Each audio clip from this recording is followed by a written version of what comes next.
Good afternoon. Welcome to Facilities Planning and Construction Training, FACPAC. We are coming to you this afternoon with some information in light of Denise Hartsfield's retirement. We've automated a few of the things that she took care of. My name is Jody Smith. I'm the Information Systems Manager of the Data Support Branch. We developed and implemented FACPAC and do system and application support for that. Next slide.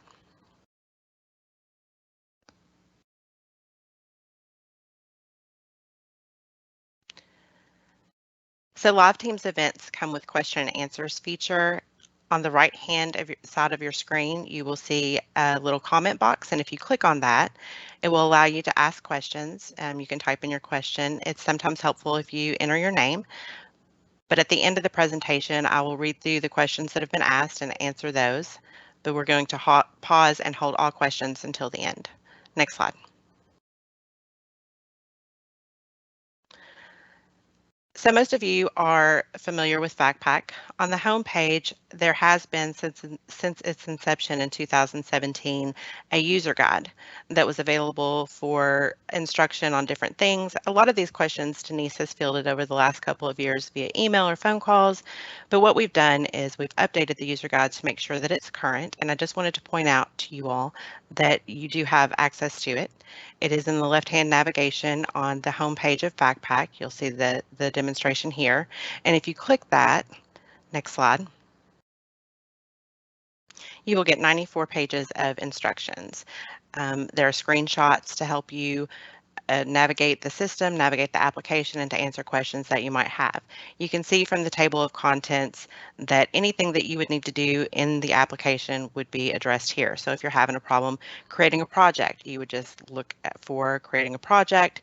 You can always do, this is in PDF format, so you can always do a Control F and type in what you're looking for to help you navigate the user guide. Next slide. So one of the things that we've added pending Denise's departure is application support. It's a user support. So you can click on this, and what it'll allow you to do is ask a question or request access or inventory changes. So we sat down with Denise and asked her some of the most frequently asked questions that she got about the system. And one of the things that most people need is access to FACPAC.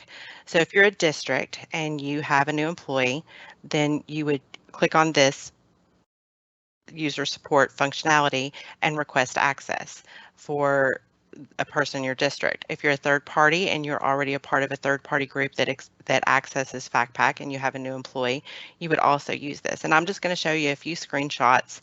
All of this is in the user guide. These screenshots came directly out of the user guide, and the step-by-step instructions on how to use it are also there. But I'm just going to walk you through a few slides to kind of familiarize you with that. Next slide. So you can look at the navigation here. And this is basic SharePoint functionality. You can click on new item to create a new item, and that will be how you access the request. Next slide. So there are three types of requests that you can submit. You can submit a general inquiry, inventory management, or user management.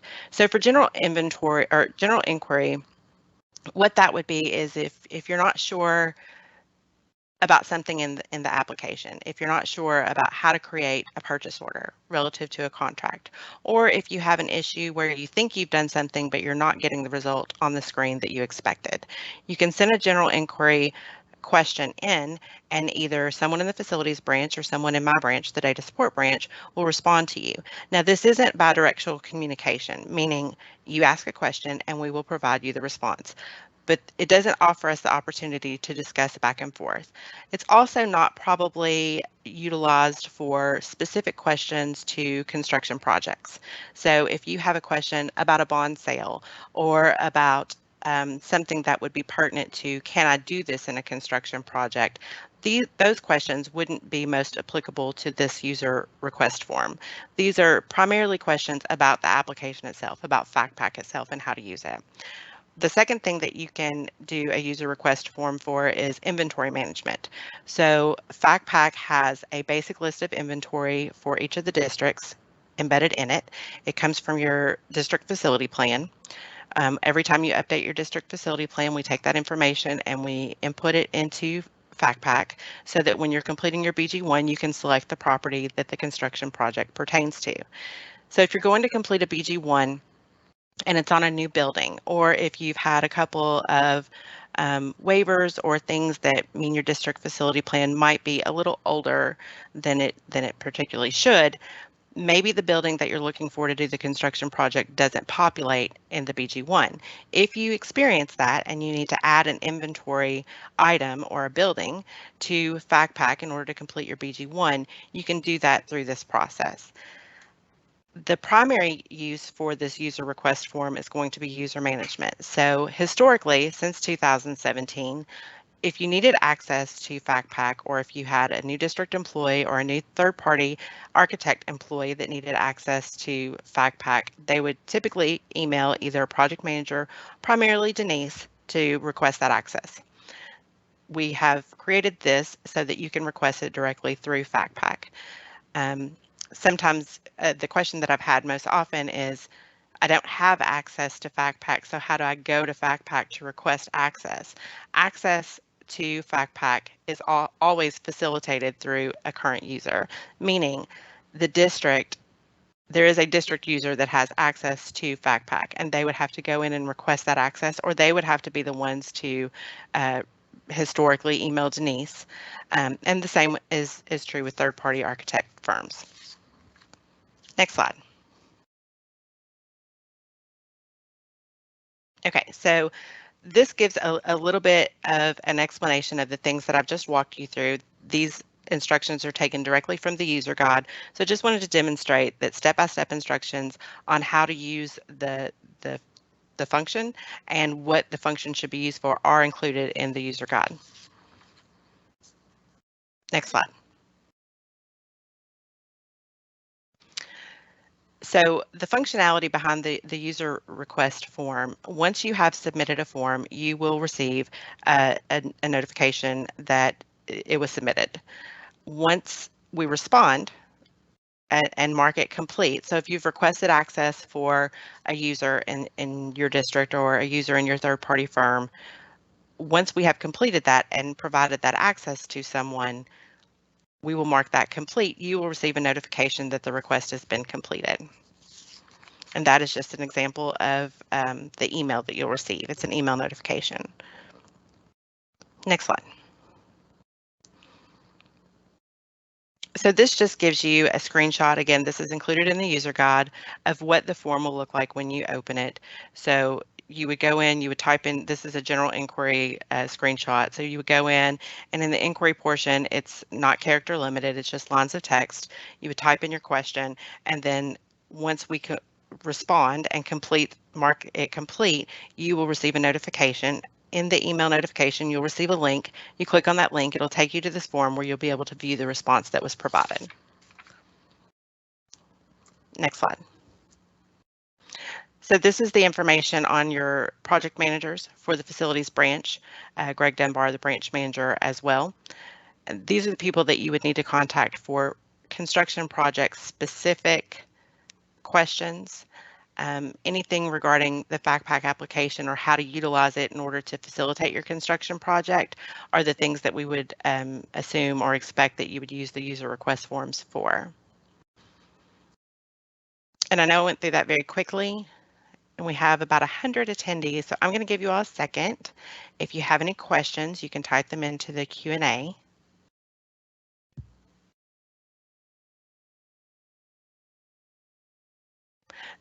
This presentation will be posted so that you can review it. But again, I've told you nothing that's not in the user guide. And I would highly encourage, especially in Denise's absence, because her historical knowledge of FACPAC, she was with us from the beginning, from the implementation of FACPAC, is vast. and I can tell you that she helped co-author that guide. So everything that she knows about FACPAC is in that guide. So anytime you have a question about how do I do this or how do I do that or can I do this or can I do that, all of that information should be in that user guide. Of course, if you run into something that you can't locate or you can't find, feel free to use this user request form to ask that question and we will respond to you. Okay, I have a couple of questions. Let me read the first. Is the creation of a new item in the FACPAC maintenance request currently accessible for districts and all third-party vendors? I'm currently logged into FACPAC as a representative of a third-party vendor, and I did not see the option to create a new item in this new FACPAC maintenance request page. It should be available to all districts and third-party. That is something I have our development team on this training, and that is something that we can definitely check and verify for you. If for whatever reason it is not accessible by third parties, it will be by the end of the day. So the second question is there a specific browser we should be using? I do not have a new option. I'm assuming that you're a third-party architect. And I'll have our developer, while we're doing this training, because he can multitask, verify the access and make sure that it's not limited to districts. It should be available to districts and third parties. I will tell you that for user access for a new third-party group. So if you are with a firm who's never had access to FACPAC, that's not something that you can request on your own. It has to be facilitated through a district. You have to be associated to or with a construction project in order for a district to request access for your architecture firm. Does a school district still need to add third-party access to specific projects, or can we request access through the user request form? Okay, so that is the responsibility of the district. We have no way to verify that ABC architect firm is actually associated to your project, and we don't want to give them access to your construction documents if they're not affiliated or associated through the district to the project. So yes, all of the association of an architecture firm or construction management company to a active ongoing project would need to be requested through the district. Oh, okay. So is there a specific browser we should be using? I do not have a new item option and I am with a district. Okay, so we need to verify that as well. Keep in mind, and I'll beg your apologies in advance, this functionality was created with just in the last couple of weeks with Denise's impending departure. So there very well may be bugs in the system. Feel free to contact me directly. My email is jody.smith2@education.ky.gov. You can send me an email if you're having some issues, because we will have to identify any bugs in the application.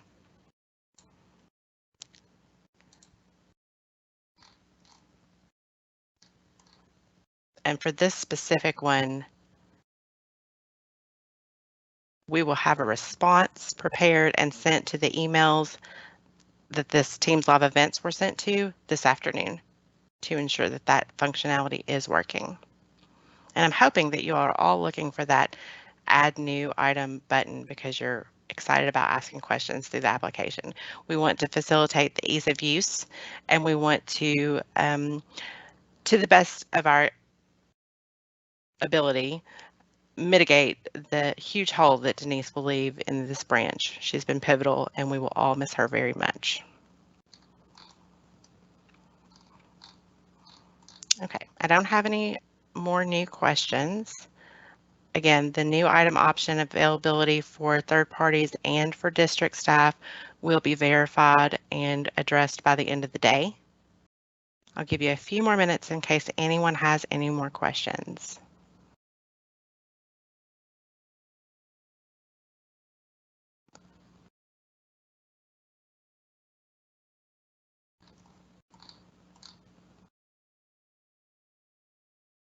Okay, so one of our project managers who's viewing this presentation says the functionality appears to be working in Microsoft Edge.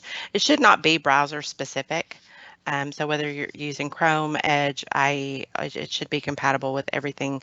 If you can access FACPAC through the browser, the browser shouldn't impact the ability to utilize this function. And that may be because our project managers have a different access level than you. But again, we will verify the ability to use, we can duplicate the access of a third-party architect or a district to test these things. So we will make sure that that's operational by the end of the day.